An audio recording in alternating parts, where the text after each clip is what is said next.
मौनी अमावस्या का हिंदू धर्म के प्रमुख त्योहारों में से एक है।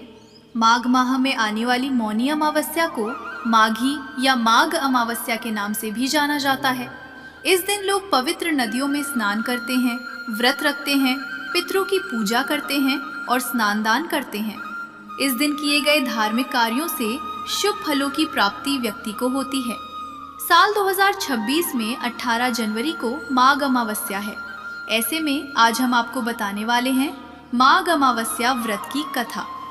मौनी अमावस्या की पौराणिक कथा के अनुसार कांचीपुरी नाम के एक नगर में देव स्वामी नाम का एक ब्राह्मण अपने परिवार के साथ रहा करता था। देव स्वामी की पत्नी का नाम धनवती था। इन दोनों के 7 पुत्र और गुणवती नाम की एक पुत्री थी। जब 7 पुत्र और पुत्री युवावस्था में आए तो देव स्वामी ने सबसे पहले पुत्री के विवाह करवाने का मन बनाया। इसके लिए देव स्वामी ने सबसे पहले छोटे पुत्र के पास बेटी की कुंडली दी और उसे किसी योग्य पंडित से दिखाने के लिए कहा। छोटे पुत्र ने ऐसा ही किया। वो अपनी बहन गुणवती की कुंडली एक विद्वान ज्योतिष के पास ले गया। ज्योतिषाचार्य ने भविष्यवाणी की कि गुणवती के विवाह के तुरंत बाद उसके पति की मृत्यु हो गई। इस भविष्यवाणी से व्यथित होकर देव स्वामी ने एक स्वामी से सलाह ली।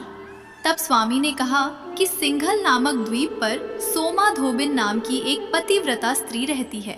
अगर वो गुणवती के विवाह से पूर्व घर आकर पूजा करने और अपना आशीर्वाद गुणवती को दे तो दोष दूर हो जाएगा। ये बात सुनकर देव स्वामी ने अपनी पुत्री और छोटे पुत्र को सिंघल द्वीप पर भेज दिया।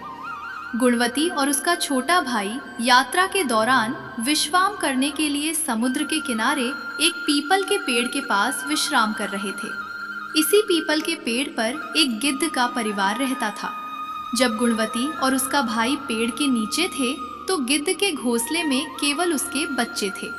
गिद्ध के बच्चों ने भाई बहनों के वार्तालाप को सुना और ये भी जाना कि वो सिंघल द्वीप पर जाने की बात कर रहे हैं और रास्ते का उन्हें ठीक से पता नहीं है।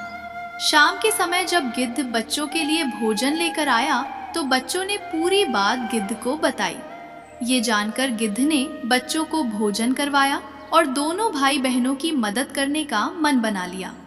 इसके बाद गिद्ध की मदद से दोनों भाई बहन सिंघल द्वीप पर पहुंचे।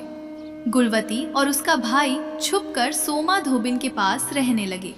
सोमा धोबिन का आशीर्वाद प्राप्त करने के लिए गुणवती रोज सुबह सोमा धोबिन का आंगन लीप दिया करती थी। हालांकि इस बारे में सोमा धोबिन को कुछ पता नहीं था।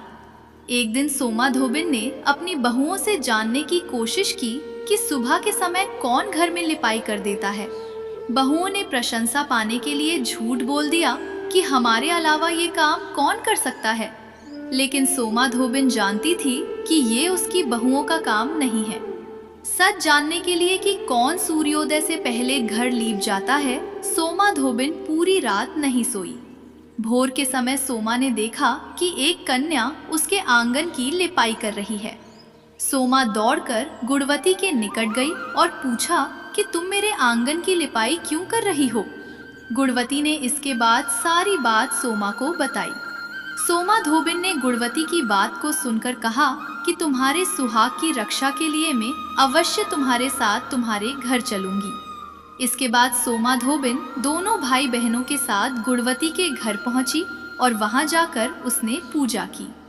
लेकिन विधि का विधान टल नहीं सकता, इसलिए गुणवती के विवाह के बाद उसके पति की मृत्यु गई। इसके बाद सोमा धोबिन ने अपने पुण्य गुणवती को दान स्वरूप दिए, जिसके बाद गुणवती का पति मृत्यु की गोद से निकलकर जीवित हो गया। पुण्य की कमी होने के कारण सोमा के पति और बेटे का देहांत हो गया। हालांकि सोमा ने अपने घर से निकलने से पहले अपनी बहुओं को सख्त निर्देश दिया था कि जब तक मैं घर न लौटूं तब तक पति और बेटे को कुछ भी हो जाए उनके शरीर को संभाल कर ही रखना। सोमा धोबिन की बहुओं ने सास के निर्देशों का पालन किया और बेटे और पति के शरीर को संभाले रखा।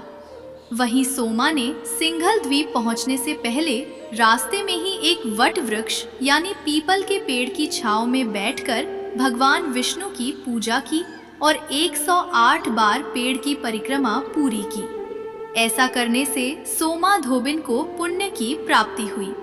जब सोमा धोबिन घर पहुंची तो उसके पुण्य के प्रताप से बेटे और पति